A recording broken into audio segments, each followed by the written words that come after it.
আমার চোখে পানি চলে এসেছিল যখন টুইটারে দেখলাম আমেরিকার বিভিন্ন বিশ্ববিদ্যালয়ে তরুণরা প্রতিবাদ করছে। দেখছিলাম আর আমার চোখ ভিজে আসছিল।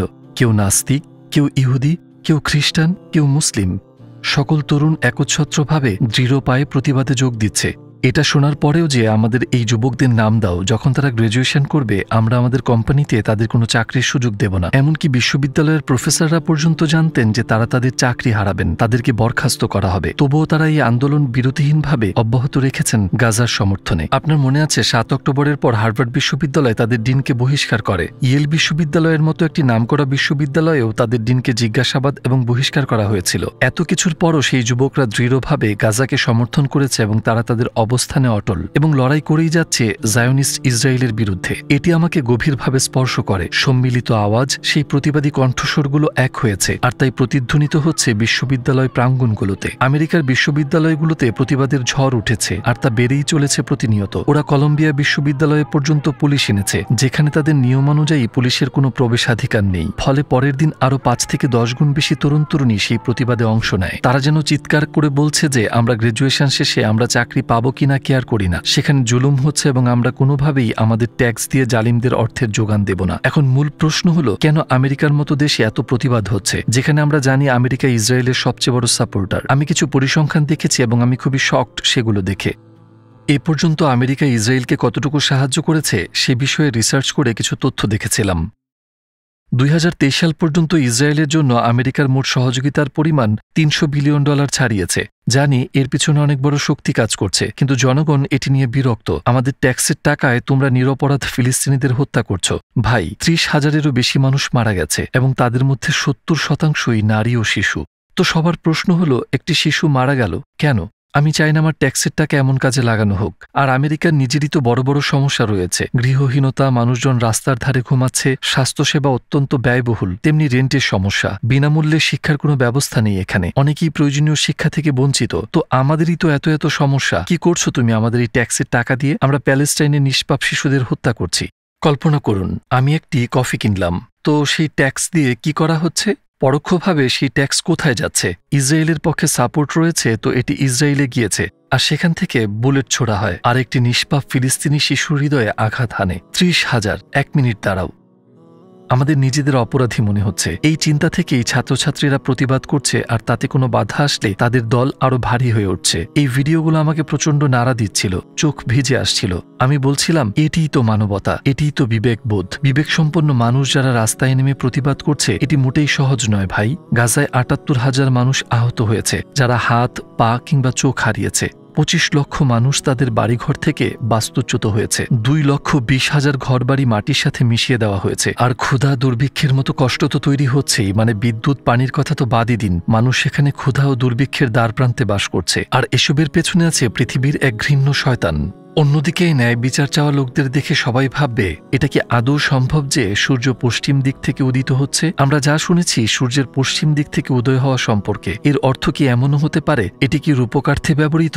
বদিউজ্জামান সাইদ নুরসি তার এক রচনায় বলেন যে অটোম্যান সাম্রাজ্য তার গর্ভে একটি ইউরোপীয় রাষ্ট্র ধারণ করে আছে, একদিন এটি সেই রাষ্ট্রের জন্ম দেবে। মনে হয় তিনি ইউরোপকে বলতে ইউরোপ এবং আমেরিকা কি বুঝিয়েছেন। ইউরোপও তার গর্ভে একটি অটোম্যান সাম্রাজ্য ধারণ করে আছে, একদিন জন্ম দেবে।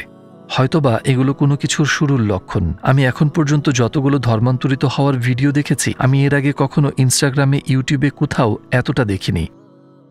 এটা বলতে গেলে এতটাই অবিশ্বাস্য যে গাজায় ঘটে যাওয়া ঘটনার পর মানুষ ইসলামের প্রতি প্রচণ্ড আগ্রহী হয়ে উঠেছে। গাজার জনগণের এই দৃঢ় সংকল্প অনেক মানুষকে অনুপ্রাণিত করছে। এই লক্ষণগুলো অনুযায়ী এটা হয়তো বড় কোনো পরিবর্তনের উপযুক্ত সময়। মেডিয়া বেঞ্জামিন নামে এক মহিলা আছেন, তিনি একজন অ্যাক্টিভিস্ট। সম্ভবত আপনার মনে আছে তার ব্লাডি হ্যান্ডস নামের মুভমেন্টের কথা। মার্কিন পররাষ্ট্রমন্ত্রীর বিবৃতির সময় প্রোটেস্টাররা হাতে লাল রং মেখে উঠে দাঁড়ায় এবং ব্লাডি হ্যান্ডস প্রতিবাদটার শুরু করে, মানে তুমি আমাদের ট্যাক্স দিয়ে এই জেনোসাইড সমর্থন করছো যা আমরা চাই না। তারপর আমি মহিলার একটি সাক্ষাৎকার দেখেছিলাম যা আমাকে সত্যি অনুপ্রাণিত করেছে। প্রতিদিন গাজার জন্য এই মহিলা এবং তার সমর্থকরা এটি করছেন। পররাষ্ট্রমন্ত্রী ব্লিংকেনকে তো চেনেন, প্রতিদিন সকাল ও সন্ধ্যায় তার আসা যাওয়ার পথে বিক্ষোভকারীরা সেখানে থাকে এবং সেই লাল রং, যা রক্তের রং, তারা ক্রমাগত তার চোখের সামনে ঢেলে দেয়। তারা এর মাধ্যমে যা বলতে চায় তা হলো 30,000 মানুষের, নবজাতক ও শিশুদের এই রক্ত, এটা তোমার হাতে। তারা তাকে এইভাবে বারবার মনে করিয়ে দেয়। প্রতিবাদটি প্রথম দেখেই মনে হলো এই প্রোটেস্টগুলো কতটা অর্থপূর্ণ। তাদের রাস্তায় রক্ত ছিটিয়ে দিয়ে ক্রমাগত তা লাল করে দিচ্ছেন।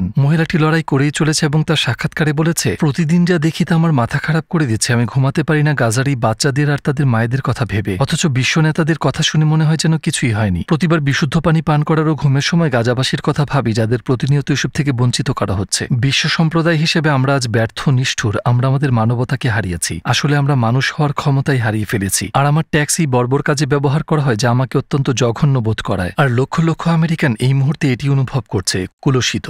হার্ভার্ড বিশ্ববিদ্যালয়, ব্রাউন বিশ্ববিদ্যালয়, মিশিগান বিশ্ববিদ্যালয়, টেক্সাস বিশ্ববিদ্যালয়, এই সকল জায়গায় দেখবেন সব বর্ণের ও সব ধর্মের মানুষের মাঝে বিবেকবান প্রতিটি মানুষ গাজাকে সমর্থন করছে। অবশ্য বিবেকহীন কোনো একজন খ্রিস্টান হয়তো সমর্থন করবে না, এমনকি বিবেকহীন একজন মুসলমান পর্যন্ত বলতে পারে এসব আমার চিন্তার বিষয় না। কিন্তু এটাই কি ইসলাম? আজ যদি আমাদের নবী সাল্লাল্লাহু আলাইহি ওয়াসাল্লাম বেঁচে থাকতেন, যে অন্যায় গাজাবাসীর প্রতি আজ হয়েছে সে বিষয়ে কি তিনি চুপ থাকতেন, নাকি যারা এই বিষয়ে চুপ করে আছে তাদের বিষয়ে নীরব থাকতেন? ইয়েল হলো আমেরিকায় সবচেয়ে মর্যাদাপূর্ণ বিশ্ববিদ্যালয়গুলোর মধ্যে একটি। সেখানকার গ্রাজুয়েটরা খুব ভালো পজিশনে যেতে পারবে, কিন্তু তারা সেটাকে গুরুত্বই দিচ্ছে না। তারা সত্যিই কেয়ার করছে না। দেখুন, তারা অকপটেই বলে আমরা জানি জায়নিস্ট লবি কতটা শক্তিশালী। তারা আপনার সাথে অনেক কিছুই করতে পারে। তারা চাইলে আপনার চাকরি ছিনিয়ে নিতে পারে, যেভাবে তারা হার্ভার্ড এবং ইয়েল বিশ্ববিদ্যালয়ের ডিনদের বরখাস্ত করেছে। কিন্তু ছাত্ররা এসবকে মোটেই পরোয়া করছে না, কারণ তাদের ন্যূনতম বিবেক আছে। দেখুন, বিবেক এমন একটা জিনিস যে আপনি ভুল কিছু দেখলে এটি মনকে অস্থির করে তুলে ঘুমাতে দেয় না, এটি আপনাকে জাগিয়ে রাখে। তখন আপনি প্রতিবাদ করেন। আর এই ব্যাপারগুলোর আরো কিছু দিক আছে, যেমন গাজার ইস্যুকে অনেকে মুসলিম ইস্যু হিসেবে দেখছে। বিশেষ করে কিছু ধর্মনিরপেক্ষ নাস্তিকরা একে মুসলিম ইস্যু বানায়, যদিও সবাই কিন্তু নয়। কিছু কিছু মানুষকে বলতে শোনা যায় গাজা একটি মুসলিম সমস্যা, আমাদের সাথে সম্পর্ক নেই। তো তারা কি ধার্মিক এবং রক্ষণশীল মানুষ না? না, মোটেও তা নয়। যারা এই বিক্ষোভে অংশ নিচ্ছে তারা নাস্তিক, খ্রিস্টান, ইহুদি এবং সর্বোপরি মানুষ। আপনি দেখতে পাচ্ছেন আমি কি বলছি? এখানে এক প্রকার অস্বস্তি কাজ করছে। দেখুন, ইয়েল ইউনিভার্সিটিতে যখন তাদের গ্রেপ্তার করা হচ্ছে তখন তারা কিন্তু হাসি মুখেই বের হচ্ছিল। এই ভিডিওটি আমাকে ভীষণভাবে নাড়া দেয়। তাদেরকে পিঠের পেছনে হাতে হাতকড়া পরানো হয়েছিল, তারা হাসছিল, লোকজন হাততালি দিচ্ছিল। তাদের সাহসটা দেখুন ভাই। ক্যারিয়ার, পৃথিবী কিছুই পরোয়া করি না আমরা বিবেক বোধ সম্পন্ন মানুষ। উদাহরণস্বরূপ হাতকড়া পরিহিতদের একজন মুসলিম ছিল, আর নামাজের সময় হওয়াতে সে সেই অবস্থাতেই নামাজ আদায় করে এবং এরপর তারা সেনেট ক্যাফেটেরিয়ায় ঢুকে। আপনারা তো দুর্ভিক্ষের কথা জানেনই, তাই না? কিন্তু তাও সেনেটের লোকেরা ভালো খাবারই খায়। তারা বলে যতক্ষণ না গাজায় মানুষজন খেতে পারবে ততক্ষণ আমরা তাদের থেকে চোখ সরাবো না। Palestine will be free. আর সকলে মিলে ক্যাফেটেরিয়াকে ঘেরাও করে। ফিলিস্তিন মুক্ত হবে, আমরা গাজাকে ভুলবো না। ফিলিস্তিন মুক্ত হবে। এখানে কমলালেবু, ফলমূল, খাবার সবই আছে। কিন্তু আপনাদের কৃতকর্মের ফলে গাজায় মানুষ অনাহারে দিন কাটাচ্ছে। তারা বলে আমরা গাজার জন্য এখানে আছি ও তাদের জন্য দোয়া করি। আমরা দোয়া করি যাতে গাজায় খাবারের ব্যবস্থা হয়। বোমা নয়, বরং খাবার। গাজায় খাবার না যাওয়া পর্যন্ত কংগ্রেস ও তার কর্মীরা আজ খাবে না। অন্যদের কথা জানি না, তবে এটা কি আপনাকে নাড়া দেয় না? তাই যারা মানবিক কেবল তারাই স্বীকার করে হ্যাঁ এটাই মানবতা। এমনকি হলোকাস্ট থেকে বেঁচে যাওয়া একজন ৮৮ বছর বয়সী বৃদ্ধা বিক্ষোভে অংশ নিয়েছিলেন। এই ৮৮ বছর বয়সে তিনি বললেন, আমি এখানে আজ এসেছি কারণ গাজার শিশুরা আজ যে ঝড়ঝাপটা পার করছে তা ছোটবেলায় আমি অনুভব করেছি। ১৫,০০০ শিশুর এই হত্যাযজ্ঞের কোনো মানবিক ব্যাখ্যা নেই। আমার বয়স এখন ৮৮ বছর এবং আমি একজন সিভিল রাইট অ্যাক্টিভিস্ট। এখানে খুবই ইন্টারেস্টিং বিষয় হলো আমেরিকায় ওহাইও বিশ্ববিদ্যালয়ে ওহাইওতে স্নাইপার গান লাগানো হয়েছে। পুলিশের কঠোর হস্তক্ষেপ রয়েছে। তারা বিশ্ববিদ্যালয়ের দর্শন বিভাগের প্রধানকে পর্যন্ত হাতকড়া পরিয়েছে। সেখানে পুলিশেরা অসম্ভব বল প্রয়োগ করছে। মানে হচ্ছেটা কি ভাই? এই স্টুডেন্টদের কাছে বন্দুক নেই, কিচ্ছু নেই। আর এটা একটা বিশ্ববিদ্যালয়, স্বাধীনতার জায়গা, কিন্তু স্বাধীনতায় বাজেভাবে হস্তক্ষেপ করা হচ্ছে। তবে এখন পরিস্থিতি উল্টো মোড় নিয়ে শুরু করেছে। মানে মানুষ জেগে উঠতে শুরু করেছে। এসব কি হচ্ছে? এই বিষয়ে এত কঠোরতার রেস্ট্রিকশন কেন? তারা কি কারণে ইসরায়েলকে অন্য দেশের চেয়ে বেশি সমর্থন করে? তাদের কাছে ইসরায়েল এত গুরুত্বপূর্ণ কেন? দেখুন ভাই, মুসলমানদের নামাজের সময় হয়ে গেলে তাদের নামাজ পড়তে হবে, কিন্তু লোকেরা যারা সম্ভবত মুসলিমই না তারাই পুলিশকে বাধা দিচ্ছিল যাতে তারা নামাজ পড়তে পারে। তারা বলছিল লেট দেম প্রে, তাদের ছাড়ো যাতে তারা নামাজ শেষ করে দোয়া করতে পারে। এটাই সবকিছু বলে দেয়। একদিকে জনগণ ব্যারিকেড দিচ্ছে, অন্যদিকে পুলিশ চাপ দিচ্ছে। মনে হচ্ছিল পুলিশরা নামাজিদের উপর মার্চ করা শুরু করবে। ভাই, এই লোকদের কাছে কোনো বন্দুক বা রাইফেল নেই, এমনকি এরা সন্ত্রাসীও না। তাহলে সমস্যাটা কোথায়?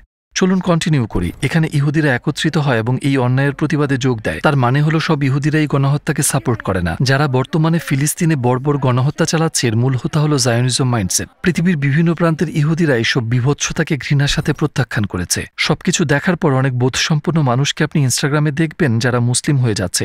যেমন আমেরিকান, ব্রিটিশ, পর্তুগিজ এবং স্প্যানিশরা খ্রিস্টান, ইহুদিয়ান নাস্তিকতা থেকে ইসলামে ধর্মান্তরিত হচ্ছে। এমনকি আমাদেরই এক বন্ধু যে আমাদের চ্যানেলে স্প্যানিশ ডাবিংয়ের কাজ করে, সে খ্রিস্টান ছিল এবং পরবর্তীতে ইসলাম গ্রহণ করে। গাজায় এই ঘটনার পর যেন সবাই সত্যিকারে জেগে উঠেছে।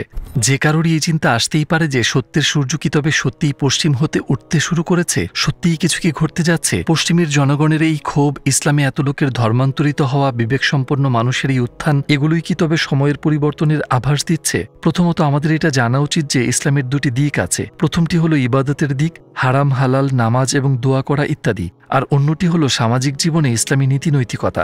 দেখবেন কিছু ব্যক্তি আছে মুসলিম, তারা নামাজ পড়ছে, রোজা রাখছে, বলতে গেলে সব ইবাদতই করছে, কিন্তু তারা ইসলামের নীতিনৈতিকতার ধার ধারে না। তাই এখানে ওখানে তারা এমন সব ফালতু কাজ করে কিংবা মানুষকে অযথা কষ্ট দেয় যা ইসলামের সাথে মোটেই যায় না। বস্তুত তাদের ভেতর সহানুভূতি নেই, বলতে গেলে কিছুই নেই। আচ্ছা, আপনারাই বলুন, এটা কি ঠিক? আমাদের মহানবী সাল্লাল্লাহু আলাইহি ওয়াসাল্লাম তিনি কি এমন ছিলেন? না, তিনি সেসব গুণেরই অধিকারী ছিলেন না। তার নীতিনৈতিকতা এবং ইবাদতে একাগ্রতা উভয়ই ছিল স্পষ্ট। তিনি এতটাই কোমল ছিলেন যে একটা বাচ্চার পোষা পাখি মারা গেলে তিনি তার বাসায় গিয়ে তাকে সান্ত্বনা দিতেন। ভাবুন, একটা মানুষ কতটা দয়াবান হলে একটা প্রাণীর প্রতি এত বেশি সহানুভূতিশীল হয়। এখন দেখুন পশ্চিমে কি ঘটছে। আমরা স্পষ্ট দেখছি তাদের মধ্যে ইসলামিক এই নীতিনৈতিকতার প্রতিফলন। ইসলাম সম্পর্কে জানার পর তারা শাহাদা পাঠ করে মুসলমানও হচ্ছে। ইসলাম ও কোরআনের সমস্ত অলৌকিকত্ব যখন আবিষ্কার ও অনুভব করে তখন তারা বলে, হ্যাঁ, এটা সত্যি আমাদের সৃষ্টিকর্তার গ্রন্থ ছাড়া কিছুই নয়। আর এভাবেই তারা কালিমা পড়ে মুসলিম হয়। দেখুন, আমি এসব বানিয়ে বলছি না। আপনি ইউটিউবে শুধু কনভার্টস টু ইসলাম টাইপ করলেই এত ভিডিও দেখবেন যে স্ক্রল করতে করতেও শেষ হবে না। উদাহরণস্বরূপ শন কিং নামের একজন অ্যাক্টিভিস্ট ম্যালকম এক্স দ্বারা ব্যাপকভাবে অনুপ্রাণিত হন। তিনি কিন্তু গাজায় গণহত্যার আগে মুসলিম ছিলেন না। অবশ্য তিনি মুসলমানদের সম্পর্কে জানতেন আর আগ্রহীও ছিলেন, কিন্তু গাজায় এসব ঘটনার পর একটি ভিডিওতে মসজিদে তাকে শাহাদা পড়তে দেখলাম। এই ব্যক্তির ইনস্টাগ্রামে 4 মিলিয়নেরও বেশি ফলোয়ার রয়েছে, যা ইনস্টাগ্রাম পরে সাসপেন্ড করে দিয়েছে। আর টুইটারে এখন প্রায় 1 মিলিয়নের মতো ফলোয়ার। সে সত্যিই অসাধারণ। আমি তার অতীতে দেখলাম এই লোকটি আটলান্টার একটি গির্জার প্রতিষ্ঠাতা ছিল, আর এখন সে ধর্মান্তরিত হয়ে মুসলমান হয়ে গেল। তাই বলি যে পশ্চিম থেকে একটি সত্যের সূর্যের উদয় হচ্ছে। এটাই সত্য, তাই না? ইসলাম কি মধ্যপ্রাচ্যে থাকা মানুষের বা আমাদের বাপদাদার সম্পত্তি? মোটেই না। ইসলামের প্রকৃত সত্য এবং মূল্যবোধগুলোকে মূল্যায়ন না করলে ইসলাম এই পশ্চিমাদের হাত ধরেই সারা বিশ্বে ছড়িয়ে পড়বে, কারণ এটা আমাদের কাছে বন্ধক দেয়া নয়। এরপর আসে এন্টিসেমিটিজম ইস্যু। অনেকেই হয়তোবা জানেন না এন্টিসেমিটিজম কি।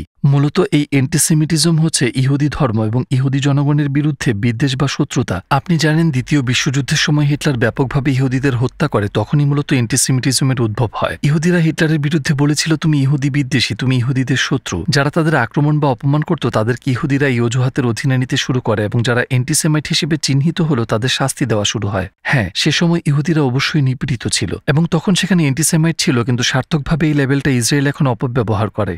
যেমন এই সাম্প্রতিক ঘটনাগুলোতে যখন ইসরায়েলের দেয়া মিথ্যা বিবৃতি নিয়ে বিশ্ববিদ্যালয়গুলো অশান্ত ছিল, তখন শিক্ষার্থীদের সংখ্যা শুধু 2 গুণ নয়, 5 গুণ নয়, 10 গুণ হারে ভিড় বাড়ছিল।